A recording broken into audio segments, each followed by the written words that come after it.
Sir एक career कैसे choose करें? अगर कोई भी स्टूडेंट जो अपना एक करियर चूज करना चाहता है, उसे क्या टिप्स आप देंगे कि जिससे आप वो अपना एक करियर चूज कर सके? देखो, सही करियर चूज कैसे करना है, ये एक सवाल तो बहुत बढ़िया सवाल है, लेकिन इससे पहले तिलक ये चीज समझना जरूरी है कि हम लोग करियर चूज करते कैसे हैं। ओके। ठीक है, मैंने ऐसा बहुत सारे बच्चों को मैं देखा है जो पोस्ट कंप्लीट द ग्रेजुएशन, उनके दिमाग में सिर्फ एक ही थॉट दौड़ता है कि भाई वो उनको जॉब चाहिए। अब वो कोई भी फील्ड में हो, वो सेल्स एंड मार्केटिंग में हो, हेल्थ केयर में हो, बैक ऑफिस में हो, कुछ भी हो, लेकिन उनको जॉब चाहिए। तो कोई एक प्रोफेशन को चूज कर लेते हैं, कुछ आइडिया नहीं होता है उनके स्किल्स है, इंटरेस्ट है, नहीं है। एंड ऑफ द डे में मनी मैटर्स, तो उनको पैसा चाहिए, सैलरी चाहिए। तो फील्ड में इन होता है, 6 महीने 1 साल जैसे निकल जाता है, और उसके बाद उसी प्रोफेशन को कंटिन्यू कर लेता है। और एक सर्टेन टाइम के बाद उनको फील होता है कि ये करियर मेरे लिए शायद सही नहीं था। ठीक है, तो अगर मैं बोलूं कि करियर जो नॉर्मली बच्चे चूज करते हैं, एकदम ब्लाइंड तरीके से चूज करते हैं। नाउ जैसे आपका सवाल था करियर कैसे चूज करना चाहिए, उसके ऊपर मैं आता हूं। तो करियर चूज करने के लिए तिलक, मेरे हिसाब से ये 4 बेसिक पैरामीटर होता है। पहला चीज है that is called demand, second called supply, third it is called replacement, fourth it is called salary limitations. Now इसको थोड़ा सा एग्जांपल देकर समझा रहा हूं। डिमांड, सप्लाई एंड रिप्लेसमेंट, इसके साथ सैलरी का एक कनेक्शन है।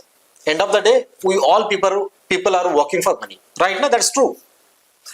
नाउ एक छोटा सा एग्जांपल, कोई मान लो कि कोई बच्चा बीपीओ में अपनी करियर शुरुआत करता है, 10 साल से वो बीपीओ में काम कर रहा है एंड उसकी करंट सैलरी ऑलमोस्ट लाइक 45,000 या 50,000 का सैलरी। ओके। तो आपको क्या लगता है आने वाला 10 साल भी अगर वो उसी डोमेन में इन्वेस्ट करेगा इन बीपीओ, तो फिर उसकी सैलरी वो 45 या 50 से 60, 70, 80, 90,000 होने वाला है। एक टाइम पे जाके ग्रोथ स्टैग्नेंट हो जाती है, रुक जाती है, तो मुझे नहीं लगता कि उसकी ग्रोथ आगे होगी।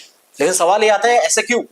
उसका क्या रीजन है सर? उसके पीछे के रीजन है that is called demand, supply and replacement. Okay. अब नाउ अगर आपका सैलरी आज के डेज में 50,000 है, तो भाई कंपनी को एक फ्रेशर आपके अगेंस्ट में मिलता है जिसकी सैलरी होता है 15, 16 या 18,000 मैक्सिमम। एंड वो बच्चा with in just 6 to 7 months of time, उसका भी जो प्रोडक्टिविटी है वो एक एक्सपीरियंस कैंडिडेट जैसे बन जाता है। मतलब वो सेम स्किल वो अडेप्ट कर लेता है एब्सोल्युटली, जो ऑलरेडी बड़ी पोस्ट पे है। यस। तो अगर 10 साल से आप काम कर रहे हो, आपका सैलरी आज 50,000 का है, तो कंपनी को एक रिप्लेसमेंट मिल जाता है by the salary of like 15-16,000। Okay. तो फिर आपकी सैलरी को अभी बढ़ा के कंपनी आपको 60, 70, 80, 90 क्यों देगा डियर? उस टाइम पे आप छोड़ के जाओगे, आपकी जगह लेने के लिए वो बच्चा रेडी हो चुका है। सो आपको ये बेसिक 4 चीज पता होना चाहिए, that is called demand, supply, replacement and salary limitations of the domain. तो अगर आपको सैलरी ग्रोथ चाहिए, फाइनेंशियल लेवल पे ग्रोथ चाहिए, तो फिर आपको कुछ ऐसी डोमेन के बारे में आइडिया होना चाहिए जिस डोमेन में सैलरी ग्रोथ अच्छा है एंड आप इजीली अपनी करियर को ट्रांसलेट कर सकते हो। एंड आज के डेज में इतना बड़ी रॉकेट साइंस नहीं है करियर स्विच करना। नॉट, कंपनी को चाहिए प्रैक्टिकल नॉलेज एंड स्किल्स के साथ एम्प्लॉय, दैट्स इट, बात खत्म। तो सर जो ऑलरेडी 1 साल 2 साल 3 साल इस करियर में दे चुका है, इस डोमेन में फंस चुका है, तो उसको कैसे, मतलब कौन गाइडेंस देगा कि वो कैसे मतलब नया करियर चूज करे जिससे उसको ज्यादा फाइनेंशियली हेल्प मिले और वो अपने करियर में आगे जाके ग्रो भी करे? मतलब उसका क्या तरीका है? देखो, इसके लिए ना सबसे इंपॉर्टेंट चीज है डियर, आपको मार्केट के साथ खुद को अपडेट रखना पड़ेगा। ओके। ठीक है, अभी आज से 10 साल 20 साल पहले जो एजुकेशन सिस्टम था, आज के डेज में जो एजुकेशन सिस्टम है, इसमें ह्यूज अंतर है, ह्यूज अंतर है। ठीक है, आज अगर मैं बोलूं 5 साल के बाद एक नया जनरेशन जनरेट हो रहा है, मतलब एक नया जनरेशन की शुरुआत हो रहा है, तो इस हिसाब से मार्केट में जो स्किल सेट की डिमांड है, उस डिमांड को समझो। जैसे अभी जो नॉन आईटी डोमेन है, जो सेक्टर्स है, वो धीरे धीरे सैचुरेटेड हो रहा है। ठीक है, यहाँ पर सैलरी ग्रोथ उस लेवल पे नहीं रहेगा, फ्यूचर में तो नहीं रहेगा। तो आपको अभी से प्लान करना पड़ेगा कि कौन सा ऐसा डोमेन है जिस डोमेन में उसकी सैलरी ग्रोथ अच्छा है। एंड आज के डेज में dear, let me tell you, कोई भी कॉर्पोरेट हाउस का ना आपके एजुकेशन बैकग्राउंड से कोई मैटर नहीं करता, बिल्कुल मतलब नहीं है। उनको सिर्फ एक ही चीज से मतलब है कि भाई आपके पास वो स्किल्स एंड नॉलेज होना चाहिए जो उसकी रिक्वायरमेंट है। ओके। मतलब समझ में आ रहा है कि आप बीए बीकॉम से भी आप अपनी करियर को एक दूसरी डोमेन में लेके जा सकते हो जो डिमांड है। एक छोटा सा एग्जांपल देता हूँ, जैसे IT sectors, it will be like booming next 20-25 years, India में बूम करेगा।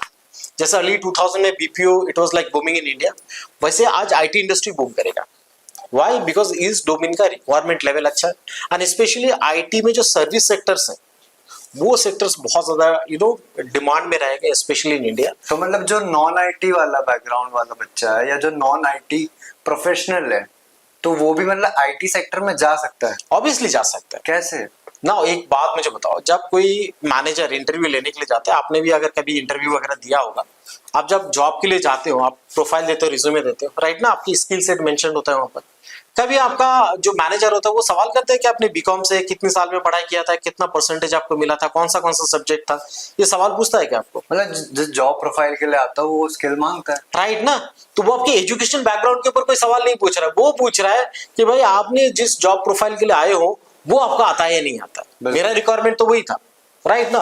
तो अगर आपके पास वो स्किल्स और नॉलेज है तो आपके एजुकेशन बैकग्राउंड कोई मैटर नहीं करता, बिल्कुल नहीं करता। मैं आपको ऐसा 1000 नंबर ऑफ एग्जांपल दे सकता हूं आज के डेज में, जिन लोगों ने नॉन आईटी डोमेन में पढ़ाई किया है, बीए, बीकॉम, एमकॉम का पढ़ाई किया। पारस बीकॉम बैकग्राउंड का बंदा है एंड वो बंदा आज आईटी में जॉब कर रहा है, उसने बीकॉम क्लोज किया था डिस्टेंस लर्निंग में। सर पारस के बारे में थोड़ा और अगर ज्यादा राइट, एग्जैक्टली। अच्छा, पारस के बारे में बताया तो वो बीकॉम बैकग्राउंड का बंदा था, डिस्टेंस लर्निंग से पढ़ाई किया है एंड उसने उसका जो लास्ट टू लास्ट कंपनी था that was Facebook. Okay. And अभी जो करंट कंपनी है according to my knowledge is working with Google. मतलब proper non IT background, proper non IT background का बच्चा है। ओके। ठीक है, वो बच्चा आईटी में गया। अभी रिसेंटली एक बच्चे को मैं जानता हूँ, मिलिंद करके, ओके।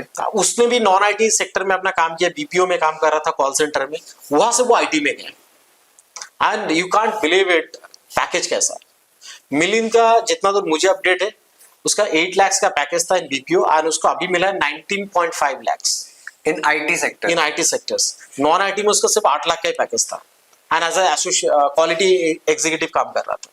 ओके। अब क्वालिटी एनालिस्ट की प्रोफाइल से वो बंदा आईटी में गया with a package of 19.5 lakh. But इसके लिए तो कोडिंग की रिक्वायरमेंट तो होनी चाहिए। नहीं तिलक, यही तो मैजिक है, हमें पता होना चाहिए domain idea. That's what I always say to the people कि आपको पता होना चाहिए कि आईटी का मतलब कोडिंग नहीं है, आईटी का मतलब बिल्कुल कोडिंग नहीं है। जैसे कोई अगर कंपनी की तरफ आप देखोगे, आपको मल्टीपल डिपार्टमेंट्स देखने के लिए मिलता है, as like operations, customer care, HR, admin, quality, training, ऐसा। आईटी में भी अगर बोलूं ना, 2 डिपार्टमेंट होता है, एक होता है ऑपरेशंस, दूसरा होता है सपोर्ट। ओके। ऑपरेशंस जो होता है ना, इसमें हार्डकोर आईटी स्किल्स की जरूरत पड़ेगी, बट इन सपोर्ट वर्टिकल में यहाँ पर ऐसा सच कोडिंग स्किल्स की जरूरत नहीं है। मतलब बिना कोई कोडिंग स्किल सीख के भी बच्चा आईटी में जा सकता है, जिसमें पैकेज अच्छा है। जो आपने एग्जांपल्स बताए, मतलब नॉन आईटी बैकग्राउंड वाले बच्चे, इन्होंने नॉन कोडिंग स्किल्स के साथ आईटी सेक्टर में अपनी जगह बनाई। Yes, absolutely. ओके। तो ऑब्वियसली जो बच्चा थोड़ा सा पैशनेट है, कमिटेड है, तो ऑब्वियसली उनके लिए प्लेटफॉर्म बहुत सुटेबल होता है। ठीक है, लेकिन आपको वो सोते हुए जस्ट सपना देखोगे बैठ के कि मुझे आईटी में जाना है, उनके लिए पॉसिबल नहीं। तो इसकी क्या स्ट्रेटेजी है और उसका क्या क्राइटेरिया है कि जिससे वो नॉन आईटी से एक अच्छे सक्सेसफुल आईटी प्रोफेशन में अपनी जगह बना सके? देखिए, एक ही क्राइटेरिया है, वो है commitment and dedication okay. And सही guidance. Let me tell you very honestly, because हम लोग जब करियर चूज करते हैं उसमें सपोर्ट, गाइडेंस बहुत बड़ा मैटर करता है। अगर उसके पास नॉलेज है लेकिन गाइडेंस नहीं है तो भी शायद वो नहीं जा पाएगा, एंड अगर उसके पास नॉलेज एंड गाइडेंस सही हो तो ऑब्वियसली वो जा सकता है। अगर जो ऑलरेडी डेडिकेटेड है कि हाँ मैं करने के लिए तैयार हूँ नॉन आईटी से, मैं आईटी में जाऊंगा, बट उसका क्या एक पीरियड ऑफ टाइम है, उसका कितना टाइम उसे लगेगा अगर वो प्रॉपर अपना डेडिकेशन आईटी सेक्टर के लिए दे? तो इसके लिए मैं हमेशा बोलूंगा, देखो नॉर्मली कैसा होता है ना, ये चीज बच्चों को ना बहुत सारे जगह में मैंने देखा है मिसगाइड किया जाता है। बिल्कुल। मिसगाइड मींस उनको ना मल्टीपल स्किल सेट के ऊपर ट्रेन किया जाता है। लेकिन एक चीज ध्यान में रखो, कोई भी डोमेन में आज के डेज में आप जॉब कर रहे हो, यहाँ पर चाहिए डियर एक्सपर्ट। ओके। यहाँ पर वो युवराज सिंह नहीं चाहिए, मुझे फील्डिंग भी आना चाहिए, बॉलिंग भी आना चाहिए, बैटिंग भी करवाना है, ऐसा नहीं है। पर्टिकुलर कोई स्किल सेट को पकड़ लो और उस स्किल सेट के ऊपर एक्सपर्टीज हासिल करो और उस डोमेन में इन कर जाओ। Sachin Tendulkar. That's like I can tell you, like Sachin का जो मेन फोकस था वो बैटिंग ही था, बॉलिंग वगैरह तो डिफरेंट था, लेकिन मेन फोकस तो बैटिंग ही था। बैटिंग पे। So what I mean to say that, जैसे अभी बहुत सारे स्किल सेट, मैंने बहुत सारे बच्चों को देखता हूँ जिनको एसक्यूएल भी सीखना है, लिनक्स भी सीखना है, यूनिक्स भी सीखना है, टैबलू सीखना है, पावर बीआई सीखना है, मशीन लर्निंग सीखना है, पाइथन सीखना है, एआई सीखना है, आर्टिफिशियल इंटेलिजेंस, ये सब नॉन सारे एंड इतना जबरदस्त मार्केटिंग किया गया ना, बच्चे उसमें कंफ्यूज होकर उस सारे प्रोग्राम में इन हो जाता है। ओके। मैं बोलता हूँ बेटा कोई एक पर्टिकुलर स्किल सेट को उठाओ ना। कंपनीज को अगर कोई बच्चा एआई आता है उसको, वो पाइथन में जाके काम नहीं करेगा। बिल्कुल। अब जिसको पाइथन आता है वो एआई में जाके काम नहीं करेगा। बिल्कुल। राइट ना। लेटर ऑन आप धीरे धीरे स्किल सेट को डेवलप कर सकते हो, लेकिन आप पहली बार अगर आप कोई स्किल सेट को सीख रहे हो तो एट ए टाइम इतनी सारी चीज नहीं सीख सकते। तो स्टेप बाय स्टेप मूव करोगे, that will be my guidance to move your career from non IT to IT. One skill at a time. One skill at a time. And इसमें इस स्किल सेट का market demand भी आपको समझना पड़ेगा। And market demand समझ में आया तो उस हिसाब से स्किल सेट को तैयार करो। एंड थोड़ा बहुत पैकेज नेगोशिएशन के स्किल्स को आपको समझ में अगर आता है बहुत अच्छी तरीके से, तो how to do the like package negotiation and you can get good salary. तो जो ऑलरेडी एक नॉन आईटी करियर में फंसा हुआ है इंसान, जो फाइनेंशियली इतना ज्यादा क्राइसिस में है, अब वो चाहता है उसे ग्रोथ चाहिए, तो क्या वो उसी करियर को बिना छोड़े आईटी करियर में स्विच कर सकता है, या फिर उसको करियर से ड्रॉप लेना पड़ेगा, गैप लेना पड़ेगा, फिर प्रिपेयर करना पड़ेगा? स्पेशली अगर मैं बोलूं, मेरा सजेशन अगर कोई मांगेगा तो मैं बोलूंगा बेटा अपनी जॉब को छोड़ो मत। मतलब जो रोटी सब्जी आपके घर में आ रहा है, हाँ। उसको लात मार के दूसरी चीज के पीछे मत दौड़ो। Okay. पहले उस चीज को कंटिन्यू रखो। ऑनेस्टली अगर मैं बोलूं, बिकॉज सी एक मिडिल क्लास फैमिली में कोई भी बच्चा होता है ना, उसके ऊपर बहुत सारे लाइबिलिटीज पहले से होता है। अब उसको अगर किसी ने गाइडेंस दिया जॉब छोड़ो और उसके बाद नया स्किल सेट को डेवलप करो और उसके बाद जाओ, उसके चक्कर में 6 महीना 8 महीना अगर बर्बाद हो गया, बच्चा तो पूरी तरह से फाइनेंशियली क्रैश कर जाएगा, राइट? डिमोटिवेट हो जाएगा, फ्रस्ट्रेटेड हो जाएगा। उसके बाद ना इस साइड में रहेगा ना उस साइड में रहेगा। तो मेरा सजेशन है जब आप जॉब में हो एंड आप नए स्किल्स को सीखते हो ना, उस टाइम पे आपके ऊपर प्रेशर कम रहता है, आप और फोकस्ड होता हो। हाँ, लेकिन ये बात जरूरी है कि आपको टाइम इन्वेस्टमेंट करना पड़ेगा। थोड़ा सा चैलेंजेस आ सकता है बिकॉज आपको जॉब भी करना है, अपनी फैमिली को भी देखना है, साथ में डेली बेसिस में 2 से 3 घंटा आपको इन्वेस्ट भी करना है to learn new skill sets and all. But ये शायद जर्नी बहुत स्मूथली आप कर सकते हो अगर आपका डे टू डे लाइफ का प्लानिंग है प्रॉपर, ठीक है। एंड वो अगर प्लानिंग एग्जीक्यूशन प्रॉपरली करते हो तो बिना कोई जॉब छोड़ के भी आप नॉन आईटी से आईटी में जा सकते हो। जस्ट आपको स्टेप पता होना चाहिए कैसे और किस तरीके से, बिकॉज थियोरिटिकल नॉलेज को लेके आप आईटी में जा नहीं सकते। इसके लिए प्रैक्टिकल नॉलेज होना चाहिए। अगर प्रैक्टिकल नॉलेज है तो ही जाके आप स्विच कर सकते हो। और एक चीज, थोड़ा सा पेशेंस होना बहुत जरूरी है। बिल्कुल। Because and of the day में इट इज नॉट लाइक आपने जस्ट आज रात को सपना देखा, सुबह उठ के वो आपके हाथ में आके झोली में आके गिरेगा, ऐसा तो है नहीं, राइट? तो उसके लिए आपका पेशेंस होना बहुत जरूरी है कि मैं 2 4 3 इंटरव्यू दूंगा, मुझे कुछ सर्टेन चैलेंजेस आएगा, उसको मुझे करेक्शंस करना है, उसके बाद उसको करेक्शंस करके री एग्जीक्यूट करना है, फिर से अगर मैं फेल हो जाता हूँ फिर से उसको री एग्जीक्यूट करूंगा और उसके बाद मैं मूव करूंगा। That is the process, simple process. Overnight success नहीं होता है, कोई भी डोमेन में नहीं है, नहीं इस डोमेन में भी नहीं रहेगा। लेकिन हाँ, कोई चीज as like commitment and dedication से टाइम अगर खुद के ऊपर इन्वेस्ट कर सकते हो and end of the day में आपको पता होना चाहिए आप क्यों जाना चाहते हो, पर्पस क्लियर होना चाहिए ना लाइफ में अगर कुछ कर रहे हो तो। सर, कम्युनिकेशन स्किल्स का क्या रोल रहता है अगर आप कोई से भी डोमेन में काम करते हैं?